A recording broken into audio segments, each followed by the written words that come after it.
அது போயிட்டு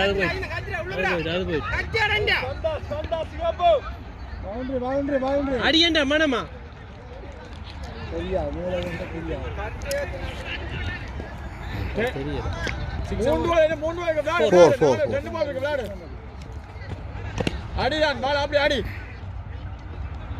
அடி மெயினுக்கு போக மாடி